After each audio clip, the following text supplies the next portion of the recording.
చెప్పారు వీళ్ళకి 6 గ్యారెంటీలల్లా అంటే మహాలక్ష్మి మహిళకు ప్రతి నెల రూపాయలు 500కి గ్యాస్ సిలిండర్, ఆర్టీసీ బస్సుల్లో ఉచిత ప్రయాణం. ఆల్రెడీ ఆర్టీసీ బస్సుల్లో ఉచిత ప్రయాణం 6 గ్యారెంటీలో ఒక గ్యారెంటీ అయితే ఇచ్చిర్రు.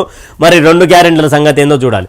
రైతు భరోసా ప్రతి ఏటా రైతులకు, కౌలు రైతులకు ఎకరానికి 15,000, వ్యవసాయ కూలీలకు 12,000, వరి పంటకు ₹500 బోనస్. ఇప్పటి వరకు చాలా అందరికీ తెలంగాణ రాష్ట్రంలో ఉన్నటువంటి రైతులందరికీ పంగనామం పెట్టేసింది కాంగ్రెస్ పార్టీ. ఇదైతే పూర్తిగా అట్టర్ ఫ్లాప్గా మిగిలినటువంటి 6 గ్యారెంటీలో ఒక భాగం. ఇప్పటివరకు అయితే ఎవరికి బలేదు, కొంతమందికే, తెలంగాణ రాష్ట్రంలో ఉన్నటువంటి కొంతమందికే ఈ గ్యారెంటీని అయితే చేరింది. దానికి కూడా రైతు బంధు ఇలాంటి కొన్ని కండిషన్స్తో కూడా ఇవ్వబోతా ఉన్నారంటూ కూడా కొంచెం సమాచారం ఉంది. గృహజ్యోతి ప్రతి కుటుంబానికి 200 యూనిట్ల ఉచిత విద్యుత్ ఇప్పటికీ మొదలు కాలేదు. జనవరి 1 అంటే డిసెంబర్ 3 తారీఖున ప్రభుత్వం ఏర్పడింది కాబట్టి జనవరి 3 తారీఖు నుంచి ఎవరు కట్టకూడదు. ఎందుకంటే గృహజ్యోతి నిరుపేదలకు సంబంధించినటువంటి ఏదైతే గృహజ్యోతి ఉందో 200 యూనిట్లకు సంబంధించి ఆ 200 యూనిట్లకు కూడా దాటితే బిల్లు కట్టే ఆస్కారం ఉంటుంది. ఆస్కారంలో భాగంగానే ఇక్కడ ఎవరు కూడా కట్టము అంటూ కూడా, కట్టద్దు అంటూ కూడా ప్రతిపక్షాలు కాంగ్రెస్ పార్టీపై విరుచుకుపడతా ఉన్నాయి. ఇందిరమ్మ ఇల్లు లేని వారికి ఇంటి స్థలం మరియు ₹5 లక్షలు, ఉద్యమకారులకు 250 చదరపు గజాలు ఇంటి స్థలము. ఇక్కడ ఉద్యమకారులకు సంబంధించి ఇల్లు లేని వారి గురించి, ఇల్లు లేని వారికి ఇంటి స్థలం మరియు 5 లక్షలంట, ఉద్యమకారులకు 250 గజాలంట. దీని గురించి ఒకసారి మనం ఫామ్ తీసుకొని చూపించి మాట్లాడేది. యువ వికాసం ఇది పక్కకు పెట్టిరు ఆల్రెడీ. చేయిత ₹4,000 నెలవారీ పెన్షన్, ₹10 లక్షల రాజీవ్ ఆరోగ్యశ్రీ బీమా. దీంట్లో కేసీఆర్ ఇచ్చినటువంటి పెన్షన్ తప్ప ఇప్పటి వరకు, గవర్నమెంట్ రాకముందు కేసీఆర్ ఇచ్చినటువంటి పెన్షన్ తప్ప ఇప్పటివరకు ఈ ప్రభుత్వం పెన్షన్ ఇచ్చినటువంటి దాఖలే. మరి ఇప్పుడు గతంలో ఎంతుండే ప్రజలారా కేసీఆర్ గవర్నమెంట్లో ఇది వచ్చేసి 2,000 ఉండే. మరి ఇప్పుడు తెలంగాణ ప్రజలందరిలో ఒక మైండ్లో ఒకటి ఏం తిరుగుతూ ఉందంటే 2,000 ఇస్తారా, 4,000 ఇస్తారా? 2,000 ఇస్తే ఎప్పటి వరకు 2,000 ఇస్తారు, 4,000 ఇస్తే ఎప్పటి నుంచి ఇస్తారు? ఇది ఒక పెద్ద క్వశ్చన్గా తెలంగాణ రాష్ట్ర ప్రజలలో, అదేవిధంగా పింఛన్ తీసుకున్నటువంటి పింఛన్దారులలో ఒక బలంగా కనిపిస్తున్నటువంటి క్వశ్చన్ మార్క్. ఎందుకంటే 2,000 ఇస్తే 2,000 ఇచ్చిరనుకో ఎప్పుడు ఇస్తారు? ఇది 4,000 ఇస్తే ఎప్పటి వరకు ఇస్తారు? ఈ ఒక క్వశ్చన్ మార్క్గా ఉంది. ఈ యొక్క క్వశ్చన్ మార్క్కి తెరదించేది కాంగ్రెస్ ప్రభుత్వం ఎప్పుడు దింపుతుంది? అసలు తెలంగాణ ప్రజలను అసలు ఎలా మోసం చేసింది అన్నది కూడా ఒకసారి చదివి వినిపించే ప్రయత్నం చేద్దాం.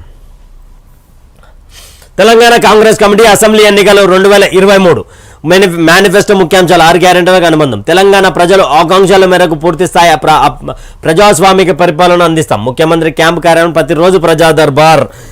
గుర్తుపెట్టుకొని ప్రజలారా, 2వ పాయింట్ ఇది.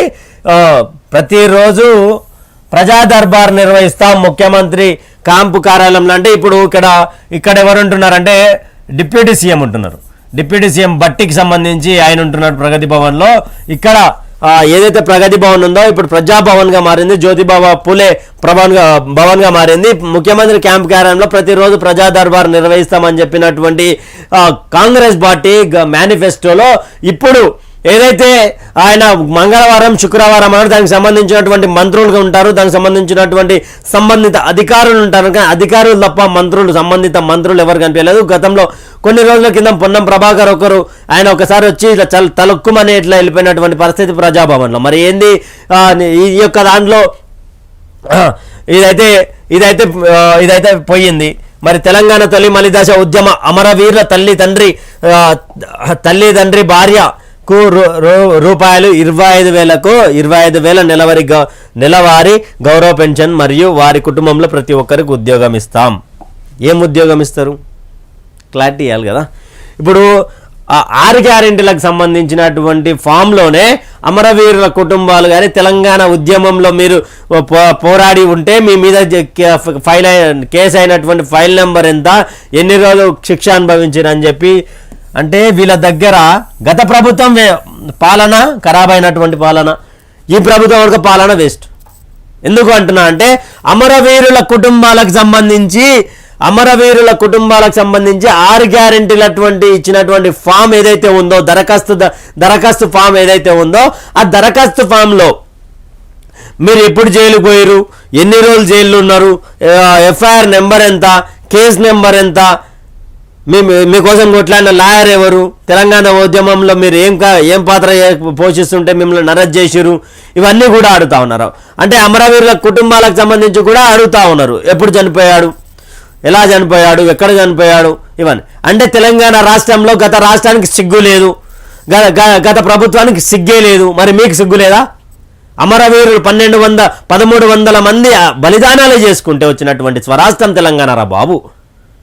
అంటే మీ దగ్గర 1300 మందికి సంబంధించినటువంటి లిస్ట్ లేదా? First point.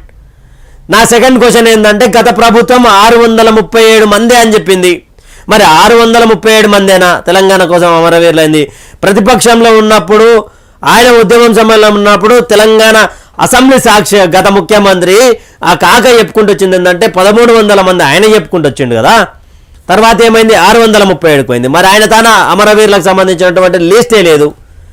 మీ దగ్గర లేదా? ఎందుకంటే ప్రతిపక్షంలో మీరు 10 సంవత్సరాలు ఉన్నారు కదా, మీ దగ్గర అంటూ లిస్ట్ ఉండాలి కదా. అమరవీరులకు సంబంధించి ఎవరు అమరవీరుడు అనేది నువ్వు 6 గ్యారెంటీల దరఖాస్తు ఫార్ములా ఆడితే ఎంత గలీజ్ ఉంటుంది అది. అంటే మీ దగ్గర 1300 మందికి సంబంధించినటువంటి లిస్ట్ లేదా? అమరవీరుల కుటుంబాలకు 25,000 పింఛన్ ఇస్తా అంటున్నారు. ఆ ఇంటికి సంబంధించి ఒక ప్రభుత్వ ఉద్యోగం ఇస్తాను, మంచిది, చాలా మంచి నిర్ణయం. కానీ వాళ్ళకి సంబంధించినటువంటి ప్రతి ఒక్కరికి 1300 మంది కుటుంబాలకు న్యాయం చేయబోతా ఉన్నారా? న్యాయం చేస్తే ఎలా మీ దగ్గర వాళ్ళకి సంబంధించిన డీటెయిల్స్ ఉంటే దయచేసి బయట పెట్టాలని కూడా కోరుతా ఉన్నాం. ఎందుకంటే 10 సంవత్సరాల కాలం వెళ్ళదీసిన మాజీ ముఖ్యమంత్రి కేసీఆర్ ఏం చెప్పుకుంటా వచ్చిండు? 637 మందే ఉన్నారు అమరవీరులు అన్నాడు. మరి నువ్వేమో 300, 200 అంటేవేమో భయం అవుతుంది తెలంగాణ అమరవీరుల కుటుంబాలకు, తెలంగాణ ప్రజలారా. ఇది ఒక ఎత్తు అయితే, తెలంగాణ ఉద్యమకారులపై ఉన్న కేసులను ఎత్తేసి వారికి 250 గజ స్థలాలను కేటాయిస్తాం. దీంట్లో ఉడక అడిగారు. అంటే మనం ఈ రెండు మ్యాచ్ చేసుకొని చూసుకున్నట్టయితే ప్రజలారా, ఈ 2 మ్యాచ్ చేసుకొని చూసుకున్నట్టయితే 6 గ్యారెంటీల దరఖాస్తులు అడిగారు. ఏ కేసు అయింది, ఎప్పుడు అయిందని. రైతులకు 2 లక్షల పంట రుణమాఫీ చేస్తాం. వడ్డీ లేని పంట రుణాలు 3 లక్షల వరకు అందజేస్తాం. వ్యవసాయానికి 24 గంటల నిరంతర ఉచిత కరెంటు, అన్ని ప్రధాన పంటలకు సమగ్ర బీమా పథకాన్ని అందిస్తాం. ప్రజాభిప్రాయ సేకరణతో హైకోర్టు ఆదేశానుసారం ఫార్మాసిటీలను రద్దు చేస్తాం. కాళేశ్వరం లిఫ్ట్ ఇరిగేషన్ ప్రాజెక్ట్ నిర్మాణంలో జరిగిన అవినీతి మరియు అవకతవకలపై సిట్టింగ్ హైకోర్టు జడ్జిలతో న్యాయ విచారణ జరిపిస్తాం. మెగా డిఎస్సిని ప్రకటిస్తూ ఖాళీగా ఉన్న అన్ని ఉపాధ్యాయ పోస్టులను 6 నెలల్లో భర్తీ చేస్తాం. వార్షిక జాబ్ క్యాలెండర్ విడుదల చేసి పారదర్శకంగా నిర్ణీత కాలంలో 2 లక్షల ఖాళీ పోస్టులను భర్తీ చేస్తాం. ప్రతి విద్యార్థులకు ఫ్రీ ఇంటర్నెట్ వైఫై సౌకర్యం కల్పిస్తారు. ఎప్పుడు కల్పిస్తారు? ఈ పాయింట్ కల్పిస్తామన్నారు. ఎప్పుడు కల్పిస్తారు? 100 రోజులలో కల్పిస్తారా? అంటే ఈ 6 గ్యారెంటీలకు సంబంధించి ఇవన్నీ కూడా కొన్ని వార్షిక 6 నెలల సమయం అడిగారు. ఇక్కడ 2 లక్షల ఖాళీ పోస్టులను జరిగిన సంవత్సరం అడిగారు. రాగానే గ్రూప్ 2కి సంబంధించినటువంటి ఎగ్జామ్స్ని పోస్ట్పోన్ చేసిరు. మరి ఎప్పుడు కల్పిస్తారో చూడాలి. విద్యారంగం బడ్జెట్లో ప్రస్తుతానికి వాటా 6% నుండి 15%. Very good. అన్ని ప్రభుత్వ పాఠశాలలో పనిచేసే మధ్యాహ్న భోజన కార్మికులకు నెలవారీ వేతనాన్ని ₹10,000 పెంచుతాం. ధన్యవాదాలు. మూతపడిన దాదాపు 6,000 పాఠశాలను తిరిగి మెరుగైన సదుపాయాలతో పునర్ప్రారంభిస్తాం. ఆయన మోసిండు, మీరు తెలుస్తా అంటారు, చూడాలి. బాసర IIIT తరహాలో మరో 4 IIITలను ఏర్పాటు చేస్తాం. బాసరనే బాలేదు. కేసీఆర్ గవర్నమెంట్లో బాసరనే బాలేదు. అసంటే 4 చేస్తారంట, చాలా మంచిది, నిరుపేదలకు ఉపయోగపడేదే. కానీ ఎప్పుడు చేస్తారనేది క్వశ్చన్ మార్క్. ఆరోగ్యశ్రీ పథకం పరిమితి 10 లక్షలకు పెంచి మరియు ఈ పథకం మోకాల్ సర్జరీ కూడా వర్తింపజేస్తాం. ఎక్కడ ఏ హాస్పిటల్లో వేస్తారు? ప్రైవేట్ హాస్పిటల్లో వేస్తారా? ప్రైవేట్ హాస్పిటల్లో వేస్తే ఈ హాస్పిటల్ అని పలానా కొన్ని హాస్పిటల్కి పరిమితం చేస్తారా? లేదంటే ప్రభుత్వ ఆసుపత్రులలో అన్ని సౌకర్యాలు కల్పిస్తారా? ఇవి కూడా వెయిట్ చూడాలి. ఎందుకంటే కేసీఆర్ కట్టినటువంటి 100 పడకల ఆసుపత్రి ఏదైతే ఉందో, ఆయన్ని వాళ్ళ పార్టీకి సంబంధించినటువంటి ఎమ్మెల్యేలు, సర్పంచులు వార్డు నెంబర్లో 1%. అందుకే మేము అడుగుతా ఉన్నాం. ధరణి పోర్టల్ స్థానంలో భూమాత పోర్టల్ ప్రవేశపెట్టి భూ హక్కులు కోల్పోయిన రైతులందరికీ న్యాయం చేస్తాం. ధన్యవాదాలు. ల్యాండ్ కమిషన్ ఏర్పాటు చేసి అన్ని భూ హక్కుల సమస్యలను పరిష్కరిస్తాం. Very good. భూ సంస్కరణ ద్వారా భూ సంస్కరణ ద్వారా పేదలకు పంపిణీ చేసిన దాదాపు 25 లక్షల ఎకరాలపై పూర్తి స్థాయి భూ హక్కులను లబ్ధిదారులకు కల్పిస్తాం. 73, 74 రాజ్యాంగ సవరణ ప్రకారం 3 అంచెల స్థానిక స్థలం సంస్థలను బలోపేతం చేసి విధులు, నిధులు మరియు నిర్వహణ బాధ్యతలను అప్పగిస్తాం. గ్రామ పంచాయతీ వార్డు మెంబర్ల గౌరవ వేతనం ₹1500 ఇస్తాం. వావ్. అదేవిధంగా మాజీ సర్పంచ్, ఎంపీటీసీ మరియు జెడ్పీటీ సభ్యులకు గౌరవ పెన్షన్ అందిస్తాం. ఎందుకు అయ్యా ఇది మాజీ? ఇది అనవసరమైన ఖర్చు. ఇది అనవసరమైన. గ్రామ పంచాయతీ వార్డు మెంబర్లకు గౌరవ వేతనం 1500 ఇస్తారంట. మాజీ సర్పంచ్, ఎంపీటీసీ, జెడ్పీటీసీలకు మాజీ ఎమ్మెల్యేలకు పెన్షన్ ఇచ్చుడే తప్పు. మనం ధనిక రాష్ట్రంలో లేం. ముఖ్యమంత్రి రేవంత్ రెడ్డి గారు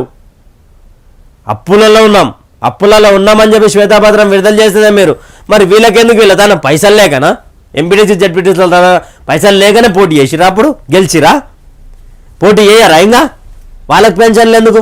అసలు మాజీ ఎమ్మెల్యేలకు పెన్షన్లు ఎందుకు? గత ముఖ్యమంత్రి మొత్తం లేపి కూర్చోబెట్టిండు, శాలరీలు జీతాలు పెంచి. ఇప్పుడు నువ్వు జీతాలు ఇస్తా అంటున్నావు.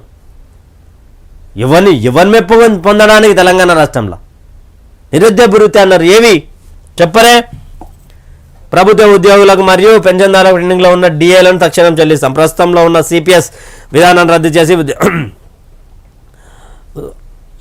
ఆర్టీసీ సిబ్బందికి 2 పిఆర్సీ బకాయిలను వెంటనే చెల్లిస్తాం. 12,000 ప్రతి ఆటో డ్రైవర్కు సంవత్సరానికి 12,000 కొట్టుకుంటారు, నెత్తలు కొట్టుకుంటారు. 12,000 అంటే పెండింగ్లో ఉన్న అన్ని ట్రాఫిక్ చలనాలు 50% రాయితీతో రైట్ ఇది చేసేసారు. బెల్ట్ షాప్లను పూర్తిగా ఇంకెప్పుడు చేస్తారు. ఎస్సీ వర్గీకరణ అనంతరం మాదిగా మాల ఇతర ఎస్సీ ఉపకులాల్లో కొత్తగా 3 ఎస్సీ కార్పొరేషన్లు ఏర్పాటు చేస్తాం.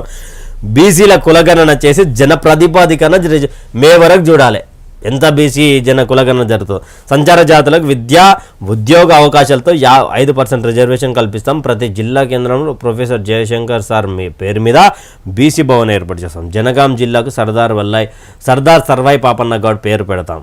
అన్ని వెనుకబడిన కులాల వారికి కార్పొరేషన్లు ఏర్పాటు చేసి తగు నిధులను కేటాయిస్తాం. దీంట్లో మిత్రులారా సగానికి సగం ఊసే లేదు. ఇప్పుడు కనీసం ఊసు లేదు. మరి ఏం చేస్తారు చూడాలి. దీంట్లో విద్యార్థినులకు, చదువుకునే విద్యార్థినులకు స్కూటీలు ఇస్తా అన్నారు. స్కూటీలు కూడా రెడీ అవుతాయని చెప్పినారు.